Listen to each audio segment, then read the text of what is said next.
Assalamu ala ashrafil mursalin Nabiyyina wa maulana Muhammadin wa ala alihi wa sahbihi ajma'in. Wa ashhadu an la ilaha illallah wahdahu la sharika lah. Wa ashhadu anna Muhammadan abduhu wa rasuluh sallallahu alaihi wa ala alihi wa sahbihi wa man tabi'al huda ila yaumiddin. Alhamdulillah, kita bersyukur kepada Allah Subhanahu wa taala atas semua nikmat yang Allah berikan kepada kita. Terutama nikmat mutlaqah. Nikmat mutlaqah berupa nikmat yang bisa dirasakan oleh seorang hamba pada saat dia hidup di dunia maupun di akhirat. Itulah nikmat iman. Dan Allah Subhanahu wa taala memberikan gambaran bagaimana pengaruh iman yang Allah berikan kepada hambanya. Sebagaimana pada ayat yang tadi dibaca oleh imam, Allah buat sebuah perumpamaan.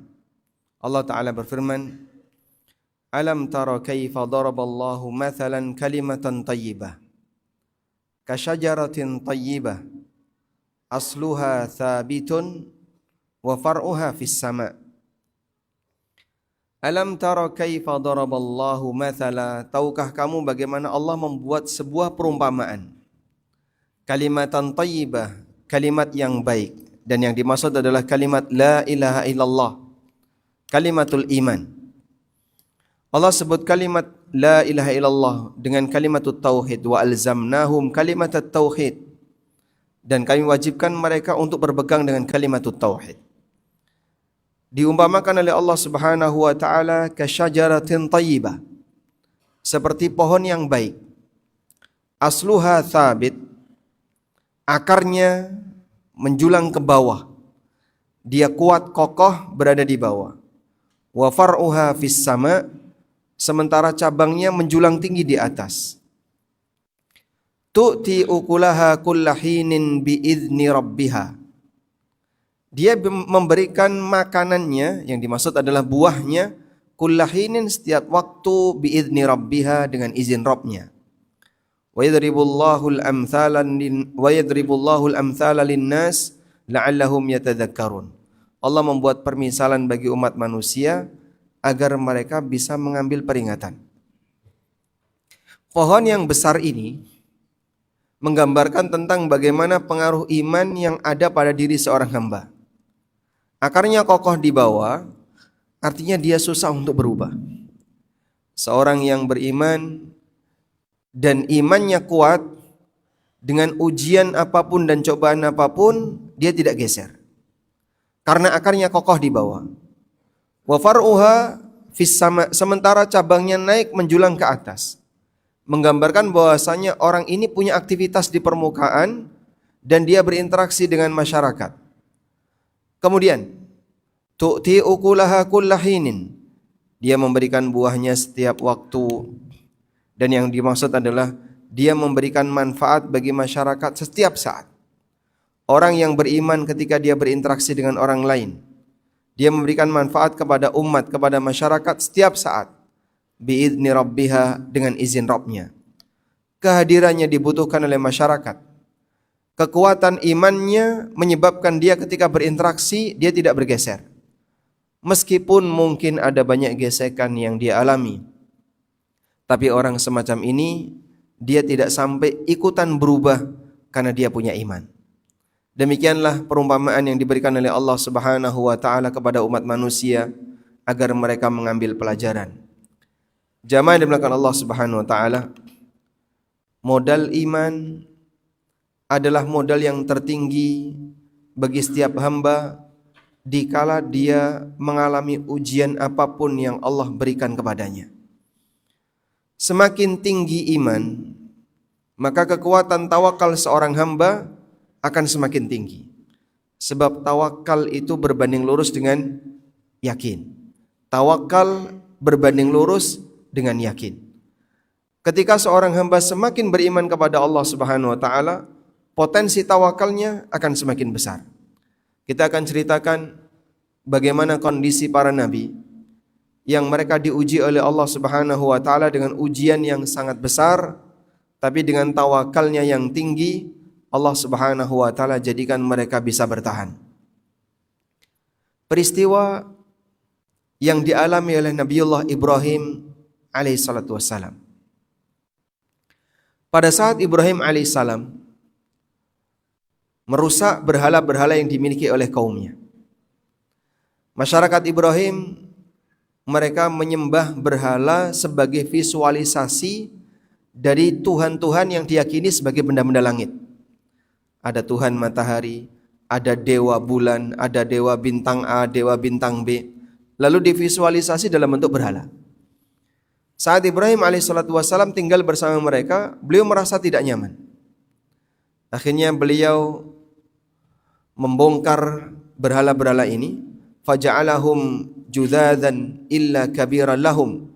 Beliau menjadikan berhala itu judzadan, kit'atan, potongan kecil-kecil, kecuali yang paling besar. Sampai pada titik terakhir ketika kaumnya merasa kebingungan siapa yang melakukan ini. Karena pada saat Ibrahim alaihissalatu wassalam membongkar berhala itu tidak ada satupun orang yang tahu. Mereka cuma punya indikator. Inna sami'na fatan yadhkuruhum yuqalu lahu Ibrahim. Kami pernah mendengar ada seorang pemuda yang dia sering nyebut-nyebut berhala kami, namanya Ibrahim. Qalu fa'tu bihi ala a'yunin nas. Sekarang datangkan dia di hadapan banyak orang. Akhirnya Ibrahim diadili. Sampai titik terakhir ketika mereka tidak punya bukti kalau pelakunya adalah Ibrahim, mereka mengatakan qalu harriqu wansuru alihatakum. Bakar Ibrahim dan kita bela Tuhan-Tuhan kita. Kemudian Ibrahim alaihissalam disiapkan untuk dibakar. Mereka menyediakan api yang sangat besar, sampai dalam sebagian keterangan ahli tafsir menyebutkan ketika ada burung terbang di atas api itu mati, Pak. Saking gedenya api itu. Sehingga mereka melemparkan Ibrahim bukan dengan cara langsung, tapi dilemparkan dengan apa? Menggunakan manjanik. Ketapel besar, Ibrahim ditaruh di atasnya dan mau dilemparkan dengan ketapel ini. Dalam situasi ketika Ibrahim alaihissalam ditaruh di atas ketapel besar tadi, Jibril datang menawarkan bantuan. Jibril kemudian menyampaikan, Ya Ibrahim, alaka haja. Wahai Ibrahim, apakah engkau butuh bantuanku? Apa kata Ibrahim? Ama ilaika fala. Kalau kepadamu, aku enggak butuh. Kalau kepada kamu, aku enggak butuh. Subhanallah.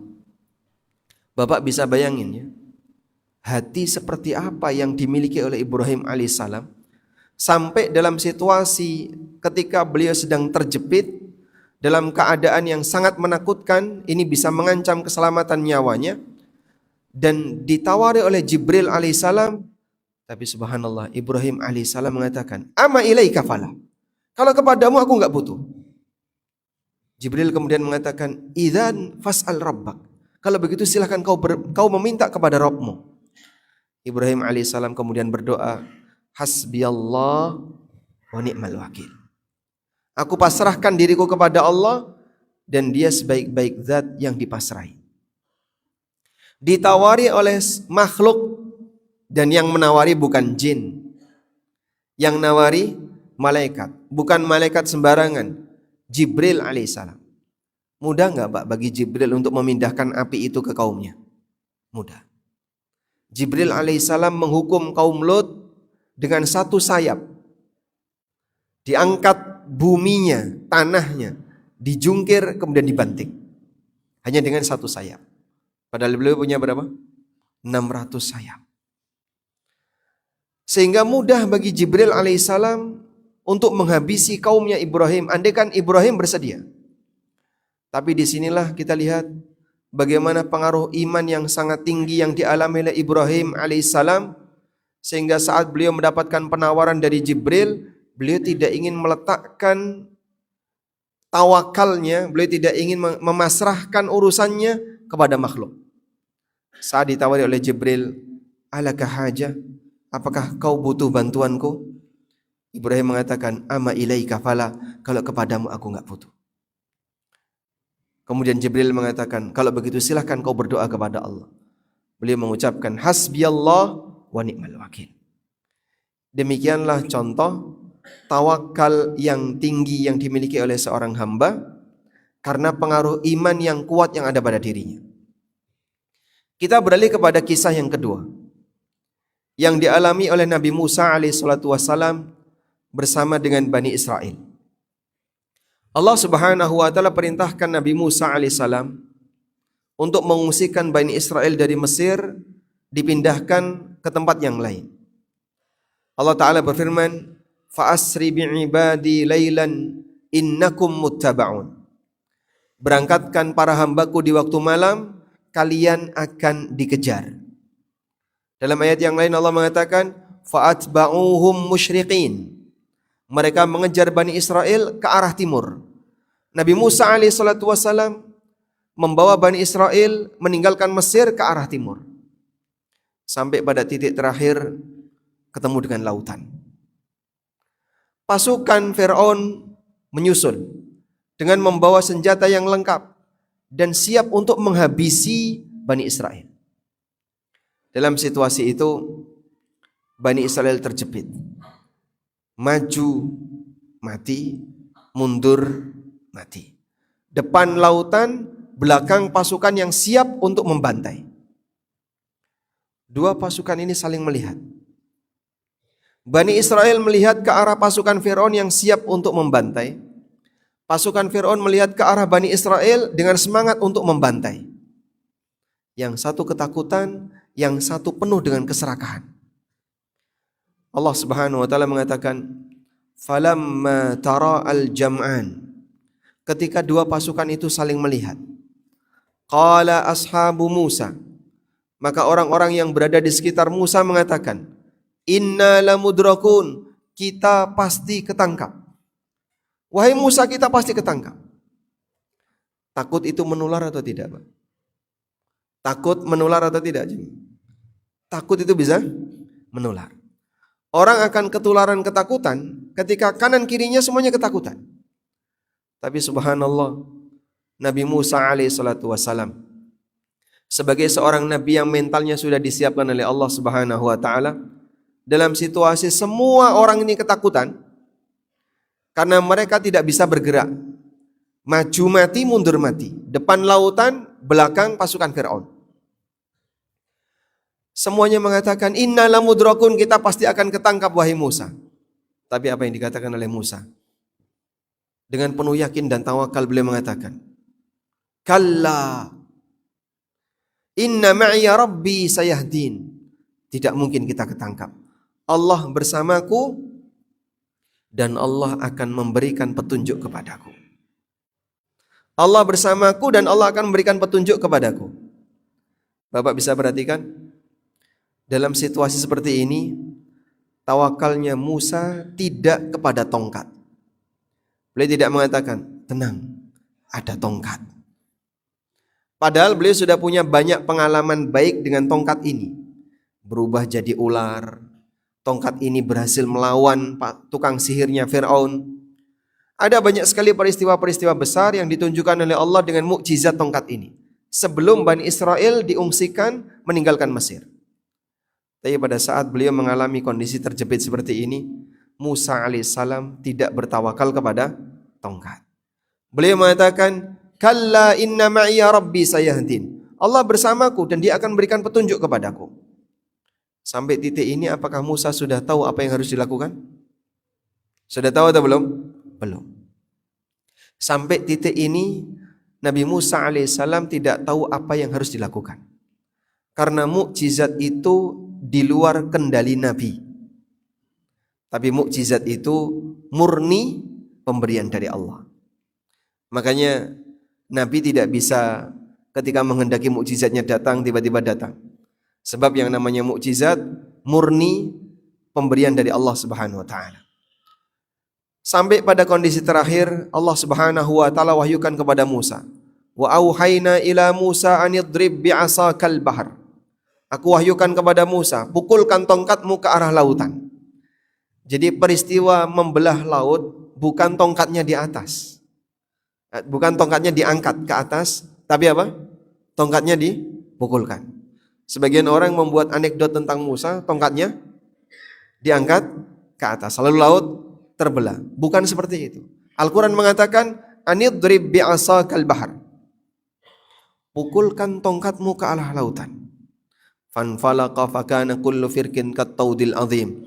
Maka lautan tadi terbelah dan masing-masing belahan itu seperti gunung yang tinggi. Ada 12 jalan setelah Nabi Musa alaihissalatu wassalam memukul laut ke arah lautan. Laut ini terbelah menjadi 12 jalur. Karena Bani Israel ada 12 keturunan, ada 12 klan. Sehingga masing-masing sudah tahu jalurnya. Berarti jumlahnya banyak sekali, Pak. Jumlahnya banyak sekali. Mereka yang diselamatkan oleh Allah dari Mesir, lalu menuju ke tanah seberang, jumlahnya banyak sekali. Yang dihukum oleh Allah dalam peristiwa mereka yang menyembah berhala berupa patung anak sapi, kemudian dihukum oleh Allah dengan cara disuruh untuk saling membunuh, itu jumlahnya lebih dari 70.000 yang mati, belum yang hidup. Berarti Bani Israel ketika itu jumlahnya sangat banyak. Dalam peristiwa ini Allah Subhanahu wa taala menunjukkan kepada Bani Israel salah satu di antara tanda kuasanya. Air laut itu tidak pergi ke tempat yang lain, tidak berpindah ke samudera yang lain, tapi air laut itu diangkat oleh Allah Subhanahu wa taala. Bapak bisa bayangin, Pak, orang lewat kanan kirinya akuarium, Pak. Tapi tanpa pembatas. Kanan kirinya air yang naik tinggi, digambarkan kataudil adim, seperti gunung yang tinggi, tengahnya jalan. Sampai akhirnya mereka berhasil untuk selamat. Lalu Allah mengatakan, wa azlafna thammal akharin, dan di situ kami tenggelamkan makhluk yang lain, dan yang dimaksud adalah Fir'aun dan bala tentaranya.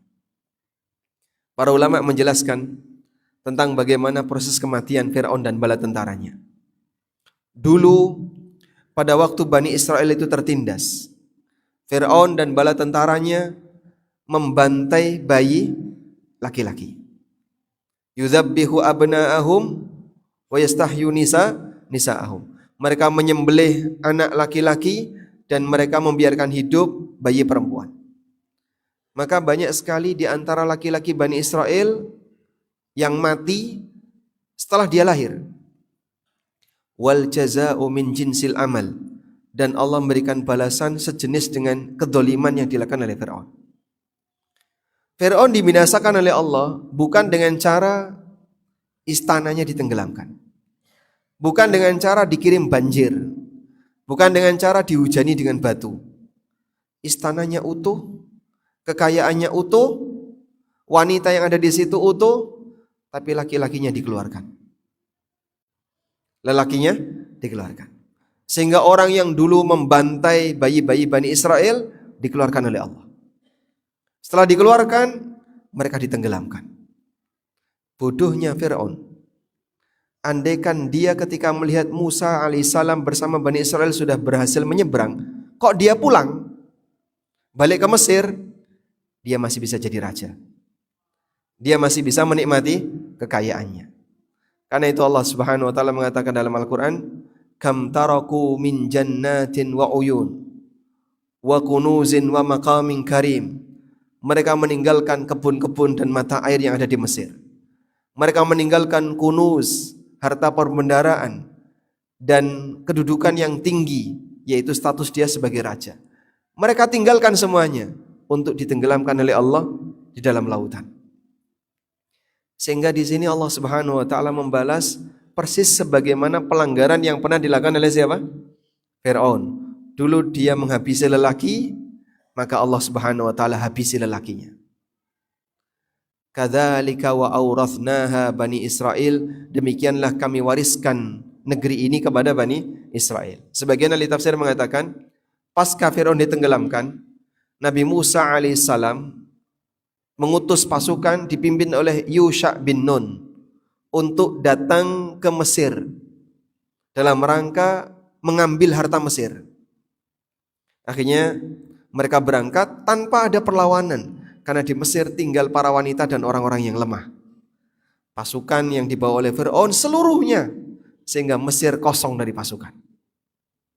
Dalam situasi itulah kenapa Bani Israel bisa punya banyak emas, sehingga sampai bisa dibuat emas seukuran pedet anak sapi, Pak. Anak sapi itu bobotnya berapa, Pak? Berapa? 50 kilo. Kalau jadi emas, bahannya emas, mungkin ratusan kilo.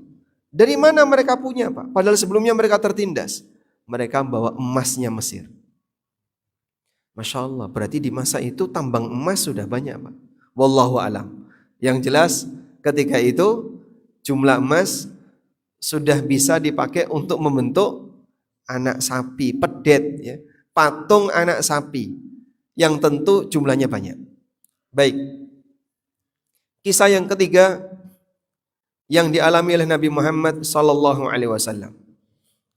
Pada saat peristiwa perang Dzatur Riqa, dalam perjalanan pulang bersama para sahabat, kata sahabat Jabir bin Abdullah, kalau kami menemukan pohon yang besar yang rindang, maka kami sediakan untuk Nabi sallallahu alaihi wasallam. Hingga ketika mereka beristirahat, mereka mencarikan pohon yang rindang. Kemudian Nabi SAW diminta untuk istirahat di situ. Beliau istirahat, pedangnya digantung di atas. Rasulullah SAW istirahat di bawah pohon. Sahabat tidak ada yang berani ganggu sehingga mereka menyingkir, menjauh dari Rasulullah SAW. Gak kayak kita ya, diajak ngobrol, ngopi. Sementara mungkin ustadznya sudah pengen istirahat misalnya. Tapi sahabat pengertian sehingga Nabi SAW dibiarkan di tempat itu dan mereka menyingkir. Dalam situasi itu tiba-tiba datang orang musyrik. Tiba-tiba datang orang musyrik, dia langsung mengambil pedangnya Rasulullah SAW, dibuka, dihunuskan ke arah Rasulullah SAW. Sahabat semuanya langsung siaga. Kemudian orang musyrik ini mengatakan, "Man yamna'uka minni?" Siapa yang bisa menghalangi seranganku kepadamu? Apa kata Nabi SAW? Allah. Beliau langsung mengatakan, Allah. Beliau tidak teriak, wahai para sahabat. Beliau tidak memanggil muhajirin, beliau tidak memanggil ansar, manggil Abu Bakar, manggil Umar atau siapapun yang ada di kanan kirinya. Padahal kanan kirinya penuh dengan pahlawan. Prajurit yang sudah siap untuk bisa membantu Rasulullah SAW. Dalam situasi ketika pedang sudah berada di hadapan beliau, siap untuk dihunuskan, siap untuk ditusukkan ke arah Nabi SAW, orang musyrikin mengatakan, "Man yamna'uka minni?" Siapa yang akan menghalangi seranganku kepadamu? Dia hanya menjawab, Allah. Orang musyrik ini gemeter sampai pedangnya jatuh. Giliran diambil oleh Rasulullah SAW, kemudian diacungkan ke orang ini. Lalu beliau mengatakan, "Man yamna'uka minni?" Sekarang siapa yang bisa menghalangi seranganku kepadamu?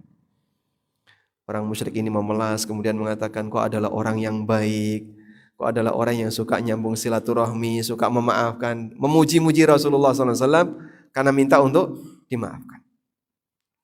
Inilah contoh bagaimana tawakal yang tinggi. Kata kuncinya jamaah, dalam situasi genting, ketika orang merasa terjepit, iman itu menghalangi orang untuk panik. Karena orang kalau sudah dalam kondisi panik, akalnya tidak berfungsi. Akal menjadi tidak berfungsi. Makanya pertolongan pertama, saat seseorang mengalami kondisi emergensi, yang diminta pertama kali apa, Pak? Apa? Jangan panik. Orang terjebak di lift misalnya, lampunya mati, liftnya berhenti. Dia nggak tahu bisa buka atau tidak. Kalau cuma teriak-teriak kemudian bingung, ribut, menyelesaikan masalah enggak? Tidak. Tapi ketika mereka tenang, tidak panik, mungkin mereka masih bisa berpikir gimana cara keluar dari tempat ini. Dia masih bisa nyari solusi. Orang misalnya dalam kondisi dia tenggelam. Kalau panik selamat enggak? Atau makin tenggelam? Makin tenggelam. Sehingga saat dia ditolong oleh tim SAR misalnya, tapi tim SAR enggak bawa perahu, bawanya cuma pelampung. Sementara yang ditolong ini panik. Biasanya gimana, Pak? Akan membuat semakin beresiko. Sehingga bahkan sampai ada yang mengatakan nolong orang yang tenggelam dia dipingsankan dulu, baru kemudian mudah ditolong. Intinya dalam situasi ketika orang menghadapi sesuatu yang genting, sesuatu yang menakutkan, kata kuncinya satu, jangan panik. Baik, saya mau tanya, di antara bapak-bapak yang saat terjadi inflasi Anda merasa sangat ketakutan, angkat tangan. Tak kasih hadiah. Ketika terjadi inflasi Anda merasa sangat ketakutan, ada nggak? Boleh angkat tangan, Pak? Kalau di sini insya Allah tidak ada ya. Kalau di medsos mungkin. Sehingga orang ribut, terjadi suasana panik tidak karu-karuan. Akhirnya mereka perang opini di medsos. Semuanya isinya caci maki. Kalau nggak caci maki, keluhan dan aneka bentuk yang lainnya. Kadang ada yang nangis, bingung, stres, sampai pada titik bunuh diri. Orang merasa ketakutan berlebihan. Dia dalam kondisi panik, paranoid, sampai dia takut nggak bisa melangsungkan hidupnya, sehingga dia bunuh diri. Tawakal seorang mukmin akan mengajarkan kepada kita, kamu dalam situasi segenting apapun, sedarurat apapun, kata kuncinya jangan panik. Fungsi iman ada di sini. Sehingga kita punya yakin dan punya iman, tapi dalam situasi panik, iman itu kadang bergeser, diisi dengan kepanikan yang ada. Dan kalau sudah dalam situasi panik, akal tidak bisa berfungsi dengan baik. Ada nggak Pak situasi di mana orang yang beriman tapi karena ketakutan sehingga seolah-olah imannya itu hilang? Para sahabat di hari pertama wafatnya Nabi Muhammad SAW, saat berita wafatnya Nabi Muhammad SAW tersebar di kota Madinah, Umar bin Khattab radhiyallahu anhu langsung datang ke Masjid Nabawi dan dia ceramah. Siapa yang bilang Muhammad mati, munafik. Gak ada yang mengatakan Muhammad meninggal dunia kecuali orang munafik. Nabi Muhammad SAW beliau sedang mendatangi panggilan Allah selama 40 hari. Sebagaimana Musa mendatangi panggilan Allah selama 40 hari dan beliau akan kembali. Gak ada satupun sahabat yang berani untuk komentar. Semuanya diam. Sampai datang Abu Bakar As-Siddiq radhiyallahu anhu. Dalam situasi semuanya serba kalut karena kesedihan yang berlebihan. Ini setingkat sahabat, Pak. Kesedihan yang berlebihan sampai membuat mereka seperti hilang bagaimana tawakal kepada Allah ketika ditinggal oleh manusia yang sangat mereka cintai. Datang Abu Bakar As-Siddiq. Manusia dengan mental yang lebih tinggi daripada yang lain. Beliau tidak tanya kepada siapapun sampai beliau menemui jasad Rasulullah SAW. Melihat langsung jasad Nabi SAW. Ketika diperiksa oleh Abu Bakar yakin Nabi SAW sudah meninggal. Langsung beliau mengatakan, tabat nafsuka hayyan wa maita. Sungguh engkau adalah jiwa yang baik, baik ketika hidup maupun ketika mati.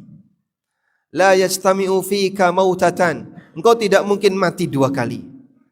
Berarti Rasulullah SAW sudah meninggal. Dipastikan oleh Abu Bakar, Nabi SAW telah wafat. Kemudian Abu Bakar menuju masjid.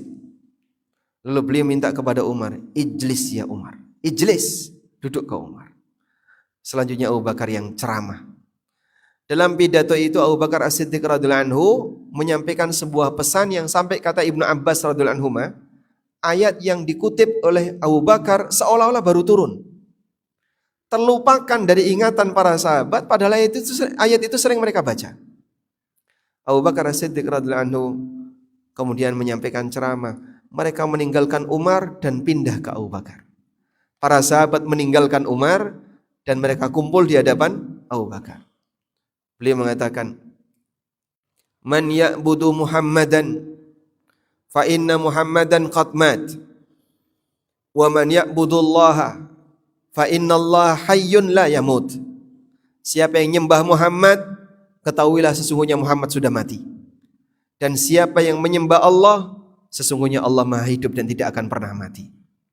Lalu beliau mengutip firman Allah Ta'ala, "Wa ma Muhammadun illa rasul qad khalat min qablihi rusul afa immata aw qutilan qalabtum ala aqabikum." Muhammad tidak lain hanyalah seorang rasul, dan sudah pernah ada para rasul sebelumnya dan mereka mati. Nabi fulan mati, Nabi fulan mati, Nabi A meninggal, Nabi B meninggal. Mereka semuanya sudah mati. Maka kalau Muhammad meninggal dunia, berarti sama sebagaimana para rasul sebelumnya. Afa immata au qutila inqalabtum ala aqabikum. Apakah kalau beliau mati atau beliau terbunuh, kemudian kalian balik arah dan tidak mau mengikuti ajaran Allah Subhanahu wa taala? Kata Ibnu Abbas radhiyallahu anhu, ketika kami mendengar ayat ini dibacakan oleh Abu Bakar As-Siddiq radhiyallahu anhu, seolah-olah Allah Subhanahu wa taala baru saja menurunkan ayat itu. Terlupakan dari ingatan mereka karena situasi kesedihan yang mendalam. Disinilah pengaruhnya orang yang mengalami panik karena suasana perasaan yang tidak menentu. Maka jamaah, satu orang bisa menyelamatkan yang lain. Kata Syekh At-Tantawi, masyarakat umum dalam situasi ketika mereka sedang tidak normal itu seperti angka 0. Jumlahnya banyak berarti 0 yang berjejer.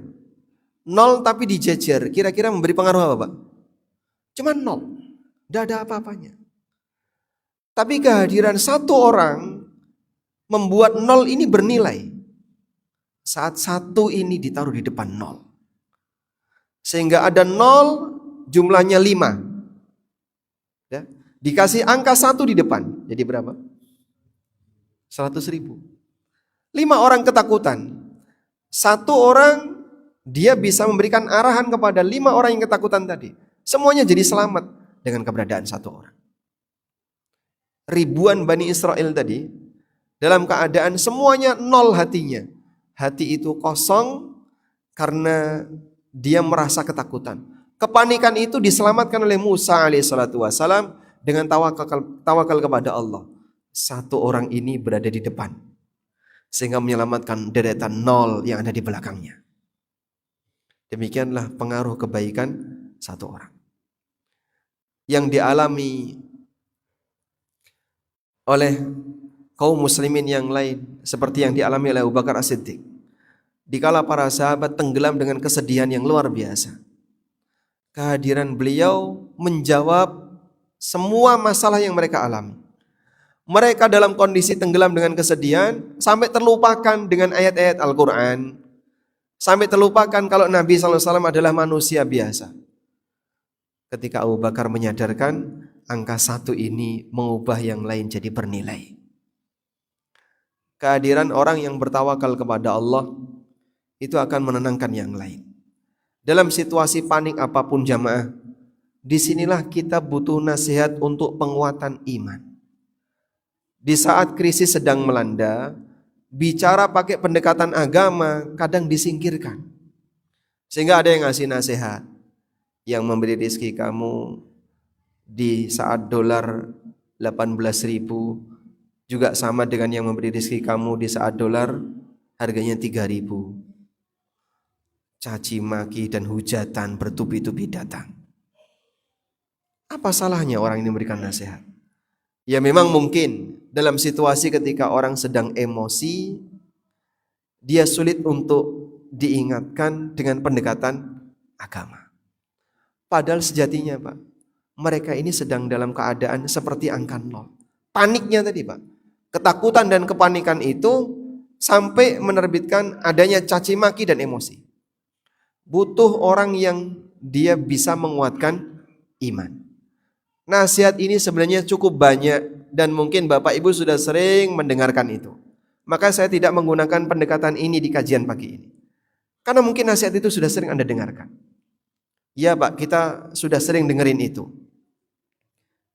Yang memberi rizki kita pada waktu harga murah dengan yang ngasih rizki saat harga mahal sama. Itu nasihat normatif, saya sudah sering dengerin.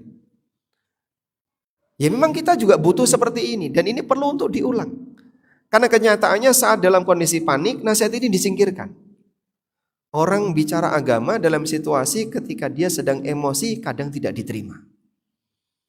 Jangankan orang zaman sekarang. Di masa Nabi SAW ada 2 orang saling berantem. Sampai uratnya ini merah, Pak. Dia saking marahnya sampai lehernya terlihat merah, mukanya merah. Lalu Nabi SAW mengatakan, Inni la'alamu kalimatan, lau qalaha, andaikan orang, saya ingin menyampaikan satu kalimat, andaikan orang ini mengucapkan kalimat ini, maka akan la dhahaba ma yajiduhu, emosi yang dia jumpai akan hilang. A'udzu billahi minasyaitonir rajim. Yaitu kalimat apa? A'udzu billahi minasyaitonir rajim. Saat 2 orang ini saling berantem, diingatkan oleh sahabat, apa kalian tidak mendengar pesan yang tadi disampaikan oleh Nabi SAW? Ucapkan a'udzu billahi minasyaitonir rajim. Ucapkan kalimat ta'awud. Tiba-tiba mereka bilang, ma bi min junun. Aku enggak gila. Aku enggak gila kok. Kenapa saya harus berlindung dari setan? Wong saya tidak sedang kesurupan. Padahal yang mengingatkan siapa? Rasulullah Sallallahu Alaihi Wasallam. Dikala orang sedang emosi, terkadang nasihat agama itu ditolak. Yang datang ke sini ada yang enggak yang emosi, Pak? Selesai sholat subuh tidak emosi ya? Masya Allah, alhamdulillah. Mungkin ketika saya bicara seperti ini, di titik aksi beda lagi, Pak. Saya bicara seperti ini di depan jamaah yang mungkin sudah siap untuk menerima nasihat. Tapi kalau saya ngomong seperti ini di tempat yang lain, dalam situasi ketika orang itu emosi, akan berbeda cara mereka dalam menerima. Karena dalam situasi emosi terkadang nasihat itu sulit untuk diterima. Makanya ketika Anda berhadapan dengan orang yang sensitif dengan kata-kata tertentu, mungkin kalimat itu jangan disinggung. Cari celah yang lain. Sampai pada titik dia mau menerima nasihat yang Bapak sampaikan, tapi dengan pendekatan yang berbeda. Nanti setelah dia sudah merasa nyaman, barulah yang kemarin sensitif silahkan disinggung. Sehingga mungkin ya, seorang suami ingin menyampaikan sesuatu yang sensitif kepada istrinya. Dimulai dari mana Pak biasanya Pak? Belanja dulu, ajakan jalan-jalan dulu, sampai ketika istrinya merasa gembira, baru menyampaikan yang sensitif. Betul nggak Pak? Betul. Di tengah belanja tiba-tiba nyinggung masalah poligami gimana? Nggak jadi belanja Pak Ustadz, belanjaannya dibuang. Berarti belum ada perubahan. Tayyib. Sehingga terkadang kalau kita menyampaikan langsung, mungkin bisa jadi orang itu emosi. Tapi kita kasih pendekatan yang berbeda. Karena kita menghendaki semuanya dalam keadaan baik. Karena itu ada satu pesan yang ingin kami sampaikan. Kalau kita sepakat bahwasannya inflasi ini adalah musibah. Sejatinya musibah ini adalah musibah dunia. Dan musibah dunia ada ujungnya.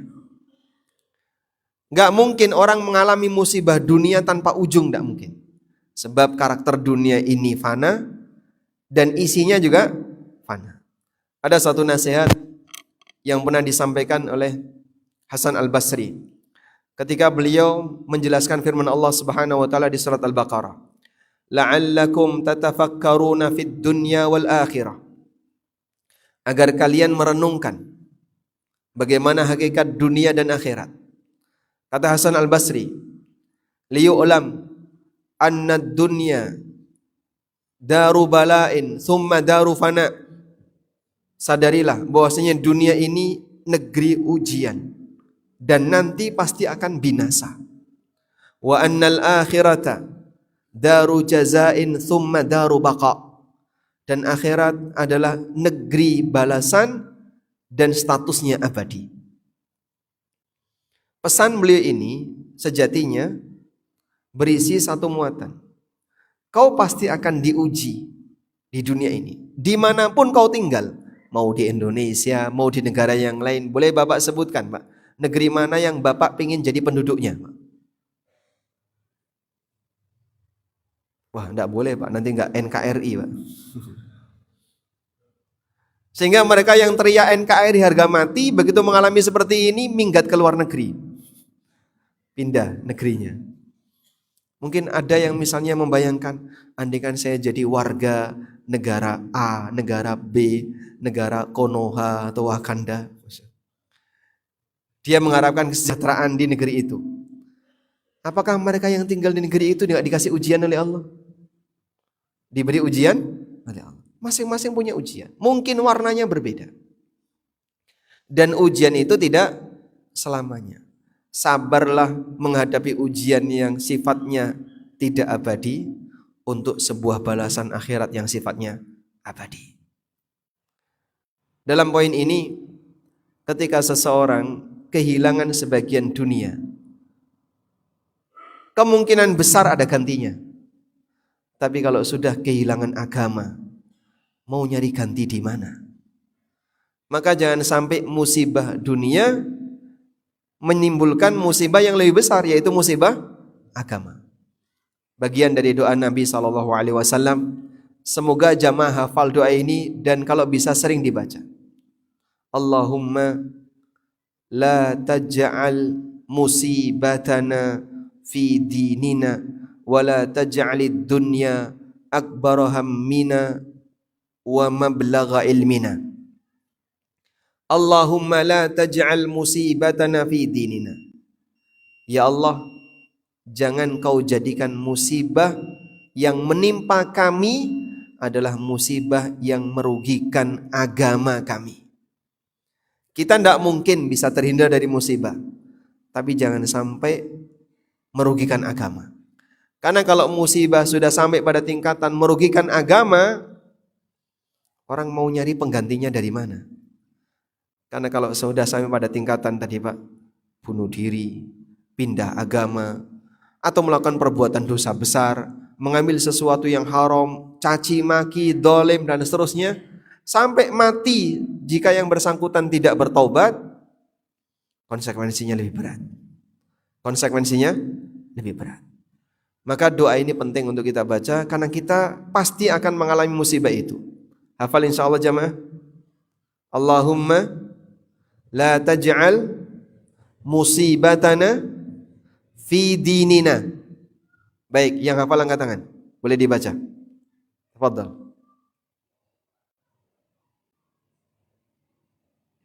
Insyaallah. Baik. Kita kasih hadiah buku prinsip hidupku. Nanti boleh diambil di depan ya. Allahumma la taj'al musibatana fi dinina. Ya Allah, jangan kau jadikan musibah yang menimpa kami adalah musibah yang merugikan agama kami. Sebab kalau sudah sampai pada titik ini, orang mau nyari di mana penggantinya. Karena itu jemaah, beberapa suasana yang kita lihat di medsos sangat melelahkan Pak. Perang opini di medsos. Apakah perang opini di medsos bisa menyelesaikan masalah kita Pak? Yang ada apa? Menimbulkan kebencian, emosi antara satu dengan yang lain. Yang ini nggak terima kemudian balas, saling berantem dan seterusnya. Baik di titik antara rakyat dengan pemerintah atau antar sama rakyat. Padahal semuanya adalah kaum muslimin. Kita berharap kepada Allah, semoga Allah memberikan kita kesabaran dan kekuatan iman dan tawakal, tidak panik dalam menghadapi ujian apapun. Nilai ketenangan itu berpengaruh terhadap bagaimana sikap kita selanjutnya saat kita diuji oleh Allah Subhanahu wa taala. Demikian, semoga bermanfaat. Wassallallahu ala nabiyyina Muhammadin wa ala alihi wa sahbihi wasallam. Selanjutnya, jam berapa bisa salat syuruk? Sekarang jam 6, kurang 10 menit lagi ya. Baik, mungkin ada yang mau disampaikan, kami persilahkan.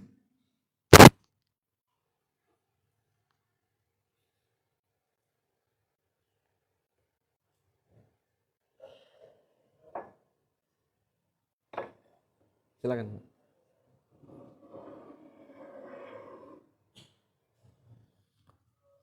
Langsung saja. Mungkin boleh berdiri biar suaranya bisa sampai. Masya Allah. Waalaikumsalam warahmatullahi wabarakatuh.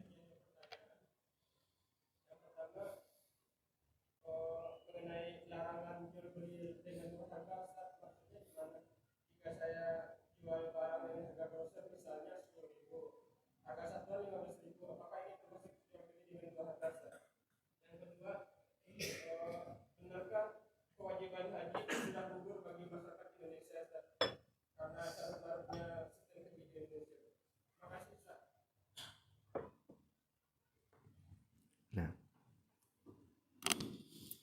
alhamdulillah. Pertama, ini di luar tema. Apa kaitannya dua harga dengan inflasi? Ada perubahan harga ya. Dulu murah, sekarang mahalnya.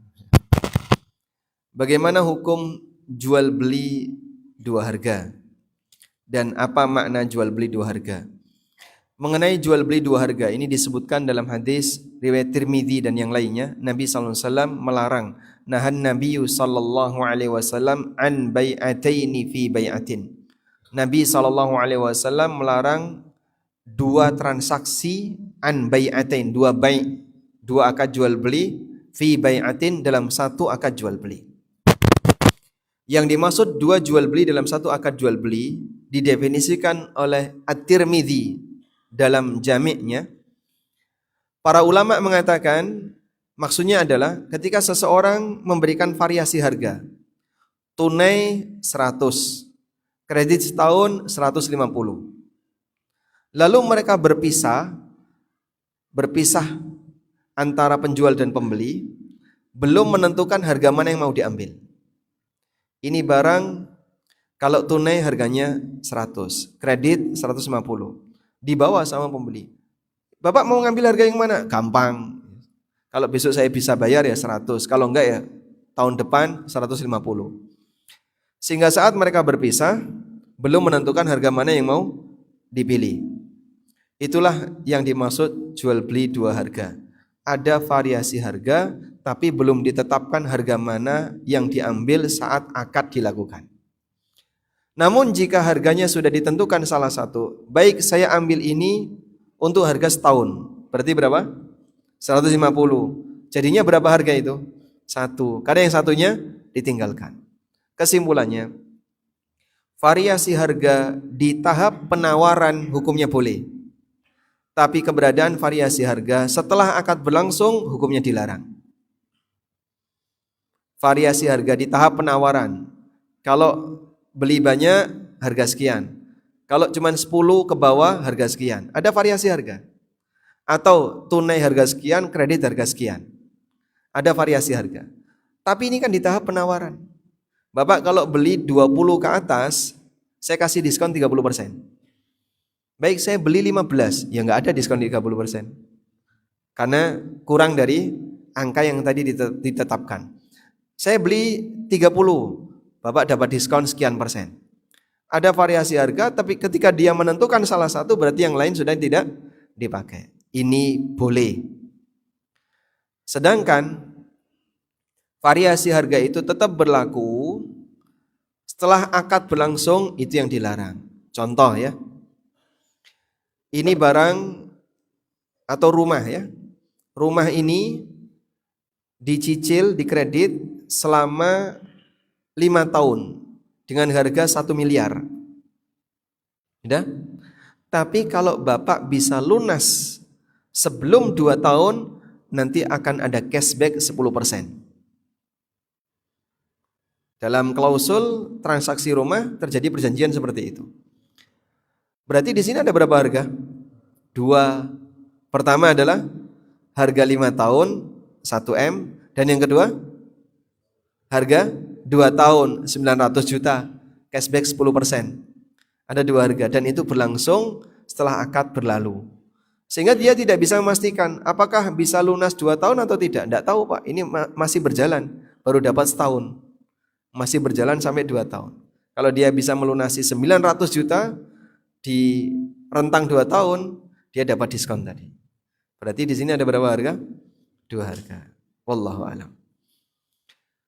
Apakah benar haji untuk masyarakat Indonesia tidak wajib?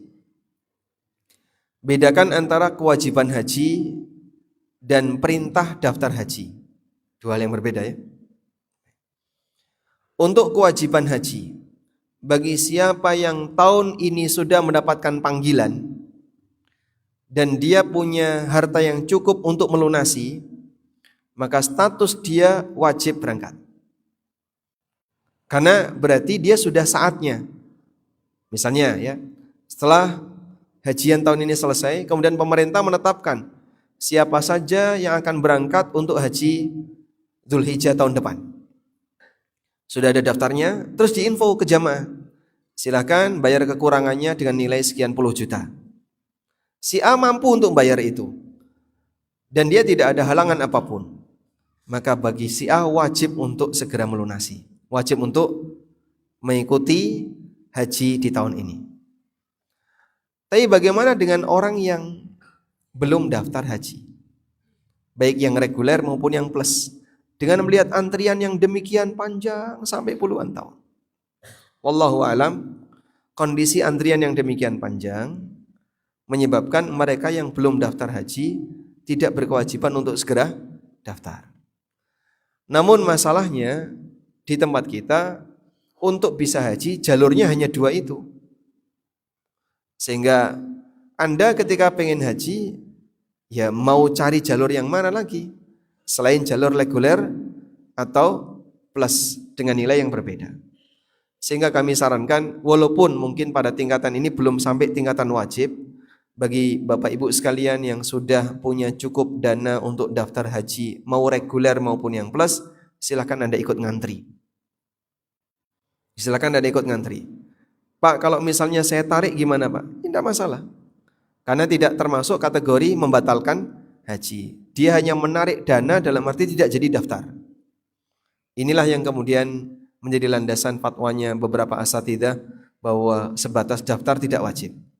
Tapi kalau yang sudah terpanggil, sudah masuk dalam daftar antrian dan besok berangkat, wajib untuk berangkat. Wallahu a'lam.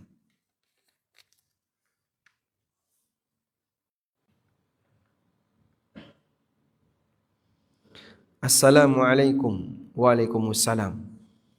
Kakek saya seorang sesepuh kampung yang bertugas menjaga pusaka kampung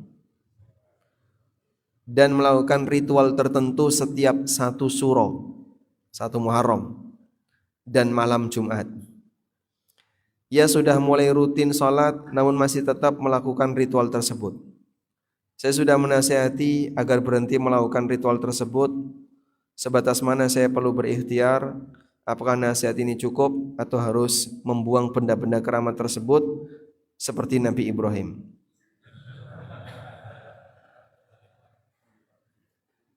Apakah sembelihan kakek saya dan orang kampung tersebut halal? Nah, kalau memang togutnya adalah ada di benda pusaka tadi, sehingga ini yang menyebabkan seseorang jadi terpengaruh untuk berbuat syirik. Togutnya ada di mana? Jimat. Jimat ini jadi togut karena mengalihkan mereka untuk beribadah kepada selain Allah. Jika memang Anda bisa merusaknya, silakan dirusak. Jadi mungkin diambil, kemudian dihilangkan.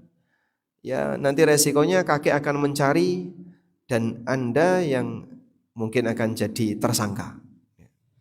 Buktinya mana? Tidak ada tidak disorot CCTV. Kemudian kakek bilang, inna sami'na fatan yadhkuruhum yuqalu lahu anta. Kami pernah dengar ada orang yang sering menyinggung benda-benda ini, itu adalah kamu. Mereka tidak punya bukti kalau Ibrahim pelakunya. Selain indikator, Ibrahim sering nyinggung berhala itu. Maka Ibrahim yang diadili. Sehingga saat mereka mengadili Ibrahim, Ibrahim ditanya, "A anta fa'alta hadza bi alihatina ya Ibrahim?" Apakah kamu yang menjadi pelaku dari perbuatan terhadap tuhan-tuhan kami ini wahai Ibrahim? Apa jawab Ibrahim? Bal fa'alahu kabiruhum hadza. Fas'aluhum in kanu yantikun. Loh, pelakunya kan yang besar ini. Coba tanyakan sama mereka kalau mereka bisa bicara. Bohong enggak ini, Pak? Bohong atau tidak? Hah? Saat Ibrahim menjawab seperti itu, mereka tidak mengingkari. Makanya saat Ibrahim menyampaikan, pelakunya yang paling besar ini, coba tanya kalau mereka bisa bicara. Mereka tidak mengingkari. Bukti bahwasanya mereka itu tidak punya alasan untuk menyalahkan Ibrahim. Karena mereka nggak punya bukti kalau Ibrahim pelakunya. Ibrahim melakukan itu saat masyarakatnya semuanya pergi berburu. Sehingga kampungnya kosong. Ibrahim balik, nggak jadi ikut berburu. Lalu beliau menghancurkan berhala-berhala tadi. Sendirian, tidak ada yang tahu. Cuman mereka punya indikator, Ibrahim ini yang sering mencaci maki berhala. Mungkin dialah pelakunya. Nah, saat diadili mereka nggak punya bukti. Nah, saat Ibrahim mengatakan pelakunya adalah yang paling besar ini, coba kalian tanyakan kepada mereka kalau mereka bisa bicara. Ini bohong atau tidak? Ini namanya tauriyah. Namanya apa? Tauriyah. Bapak lama nggak pulang-pulang. Begitu pulang ditanya sama istrinya, dari mana Pak kok nggak pulang-pulang? Dari masjid. Kamu tanya sama tembok masjid kalau dia bisa ngomong. Padahal dia nggak dari masjid. Dia tadi dari mancing. Habis mancing pulang. Nggak mampir masjid. Sehingga saat ditanya, dari mana Pak? Dari masjid. Coba kamu tanya sama tembok itu kalau bisa bicara. Artinya apa? Kalau tembok itu bisa bicara, berarti benar yang saya ucapkan. Karena tembok itu nggak bisa bicara, berarti yang saya ucapkan salah. Paham Pak? Ibrahim mengatakan pelakunya adalah yang paling besar ini kalau mereka bisa bicara. Nah, berhubung berhalamu nggak bisa bicara, berarti pelakunya bukan yang besar ini. Dusta atau tidak itu? Dusta? Dusta? Bukannya tauriyah namanya. Menyampaikan sebuah kalimat yang dipahami berbeda oleh lawan bicara. Baik, kalau Anda bisa hilangkan jimat itu silakan hilangkan. Dirusak, dihilangkan agar nanti kakek tidak berulang punya ketergantungan hati dengan jimat tersebut.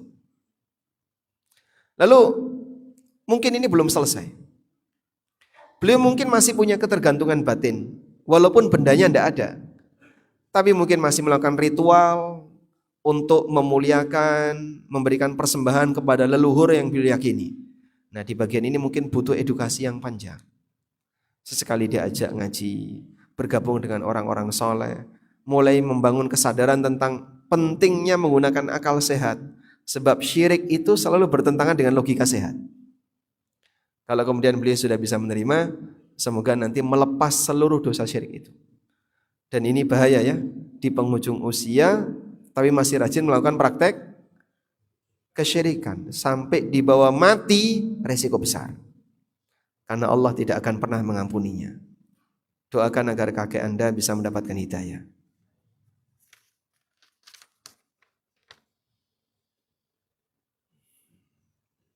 Beberapa hari yang lalu ibu saya wafat. Rahimahullah. Selama ini saya mengurus beliau sampai akhir hayatnya.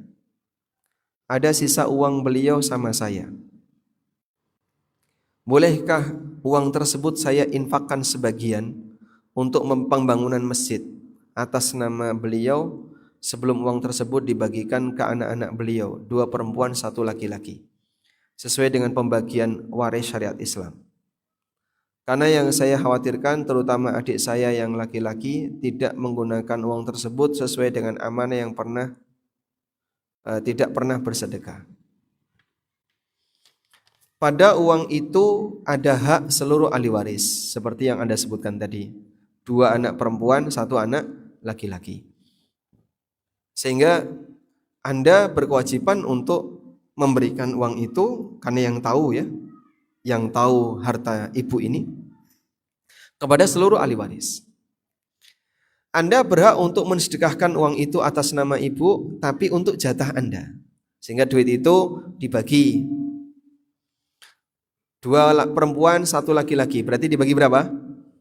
4. Dibagi 4. Yang laki-laki dapat 2, yang perempuan dapat 1. Dibagi 4. Anda sebagai anak perempuan dapat 25%. Adik laki-laki Anda dapat lebih besar, 50%. 25% dari nilai ini Anda sedekahkan atas nama ibu, silahkan. Itu hak Anda. Tapi yang haknya adik, haknya saudara perempuan yang lain, Anda tidak punya hak untuk mengambil hak mereka tanpa izin dari pemiliknya. Sehingga mungkin yang bisa dilakukan adalah memotivasi bagi saudara Anda yang lain, bisa enggak ini disedekahkan atas nama ibu agar menjadi amalan tambahan bagi ibu. Kalau mereka setuju, silahkan. Wallahu a'lam. Walhamdulillahirabbil alamin. Baik. Pertanyaan selanjutnya.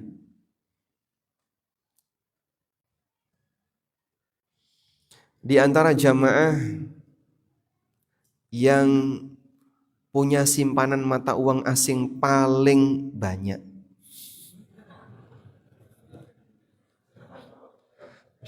mau angkat tangan gimana Pak Ustadz ini?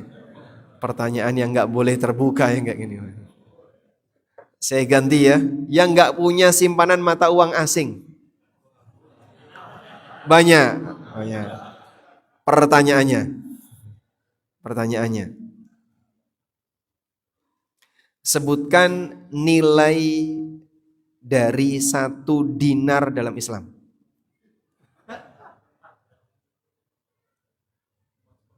4/4 gram emas. Dapat hadiah. Barakallahu fiik. Sebutkan nilai dari 1 dirham perak. Nah, silakan berdiri. Masya Allah. Ya, kelas berapa kamu? Nah, coba dinyalain dulu mikrofonnya.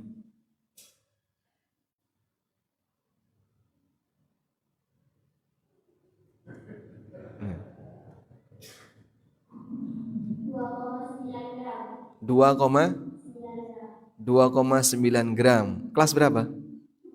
Kelas 4. Kok tahu dari mana? Ayahnya penjual perak. Baik, dapat hadiah, Masya Allah. 2,975 gram perak. Selanjutnya, buku fikih ASN. Ini khusus ASN ya? Yang ASN ada ASN? Ada. Baik. Teman-teman ASN yang kemarin ikut demo. ASN ikut demo, ada nggak? Oh, yang di demo. Yang di demo. Yang ikut demo enggak ada ya? Pertanyaannya, khusus untuk ASN. Sebutkan akad apa yang dilakukan oleh ASN dengan pemerintah. Akad apa yang dilakukan oleh seorang ASN dengan pemerintah? Nah, Bapak ASN? ASN, baik. Akad sumpah. Sumpah itu bukan akad, Pak. Sumpah itu bukan akad. Ada lagi pilihannya? Jawaban yang lain? Tidak ada. ASN yang lain boleh? Gimana? Pensiunan boleh jawab.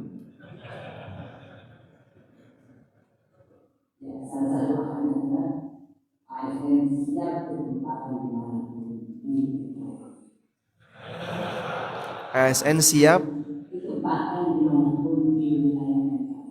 Itu poin sumpah. Poin sumpahnya siap ditempatkan dimanapun dia. Baik. Ada yang lain boleh Pak? Gimana Pak?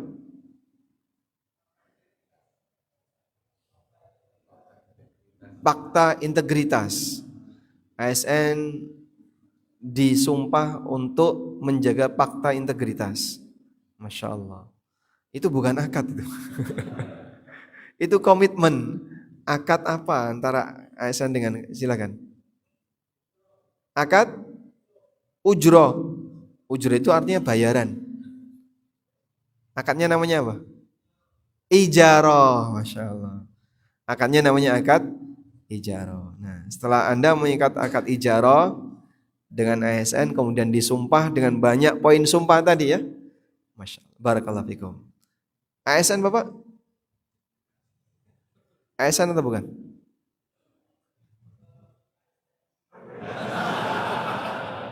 Oh, sempat daftar tapi nggak diterima. Baik. Semoga ini jadi pelipur lara, Pak. Mata menata wanita. Untaian nasihat untuk kaum hawa. Pertanyaannya, siapa di antara jamaah yang jumlah mertuanya paling banyak? Dia harus ngasih nasihat ini. Ada? Nggak berani angkat tangan ya? Baik, Pak Adang nih cuma dua kan? Masya Allah, beliau dua. Alhamdulillah, jazakallah khairan. Baik, demikian yang bisa kita sampaikan. Semoga apa yang kita bahas ini bermanfaat. Dan saya titip pesan sama Bapak Ibu sekalian. Mungkin doa Anda mustajab, maka jangan lupakan dalam doa-doa baik Bapak Ibu untuk mendoakan kebaikan negeri ini. Kalau satu doa Anda diijabahi oleh Allah, itu sudah cukup untuk memperbaiki negeri ini. Satu saja. Jika kita berdoa masing-masing sesuai dengan kekuatan doa kita, semoga ada salah satu yang diijabahi oleh Allah. Wassallallahu ala nabiyyina Muhammadin wa ala alihi wa sahbihi wasallam. Wa akhiru da'wana alhamdulillahi rabbil alamin. Wassalamualaikum warahmatullahi wabarakatuh.